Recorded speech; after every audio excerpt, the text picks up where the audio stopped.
अमेरिकी financier, convicted sex offender, elite networker, ये तो सिर्फ कुछ विशेषण हैं उस शैतान के लिए जिसका नाम था जेफरी एप्स्टीन। दशकों तक एप्स्टीन ने पैसे, सत्ता और रसूख के सहारे नाबालिग लड़कियों के यौन शोषण और दुष्कर्म ट्रैफिकिंग का एक ऐसा गुप्त नेटवर्क खड़ा किया जिसने पूरी दुनिया के ताकतवर लोगों को अपने जाल में फंसा लिया।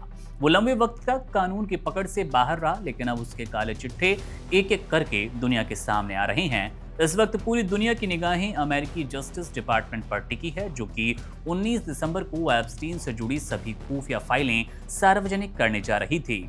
इस एप्स्टीन फाइल के सार्वजनिक होने से पहले ही हड़कंप मच गया, क्योंकि इसमें उन नामों का खुलासा हो सकता है जो दुनिया को चलाती हैं। लेकिन इस सनसनीखेज खुलासे से पहले ही डेमोक्रेट सांसदों ने 68 नई तस्वीरें रिलीज कर दी, जिन्होंने मानवता को शर्मसार कर दिया।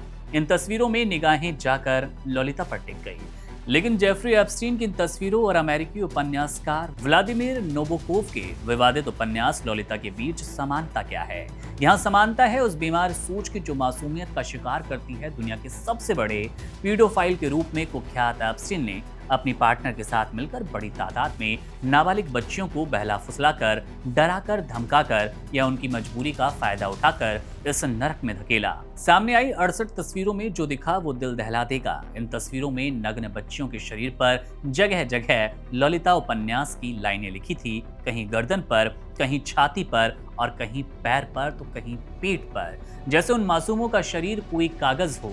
एक तस्वीर में बच्ची के पैर के पास ललिता किताब रखी है। एक जगह लिखा है she was low plain low in the morning और दूसरी जगह Lolita the tip of tongue taking a trip. इन लाइनों का मतलब समझिए, वो सुबह के समय लो थी, स्कूल में डॉली, सरकारी कागजों में डोलोरेस, लेकिन अपराधी की बाहों में वो सिर्फ ललिता। ये वो उपन्यास है जिसने 1955 में तहलका मचा दिया, जहां एक अधेड़ उम्र का पुरुष 12 साल की बच्ची के प्रति आकर्षित होता है। इस किताब को कई देशों में बैन कर दिया गया क्योंकि ये बाल यौन शोषण को सुंदर भाषा में ढकने की कोशिश करती थी। एप्स्टीन ने भी यही किया। मॉडलिंग, मसाज और मेंटोरशिप जैसे सभ्य शब्दों की आड़ में उस दरिंदगी को सामान्य दिखाने की कोशिश की गई।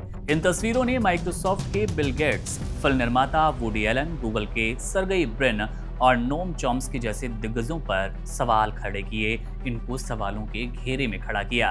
हालांकि इन लोगों की सीधी संलिप्तता अभी साबित नहीं हुई, लेकिन एप्स्टीन के साथ इनका मेलजोल उस खतरनाक नेटवर्क की ओर इशारा करता है जहां सत्ता और वासना का खौफनाक मिलन होता था। ये मामला आज सिर्फ एक अपराधी का नहीं बल्कि उस पूरी मानसिकता का है जो रसूख के दम पर मासूमियत का गला लगातार घोट रही है।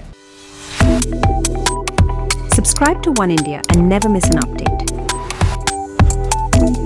Download the One India app now.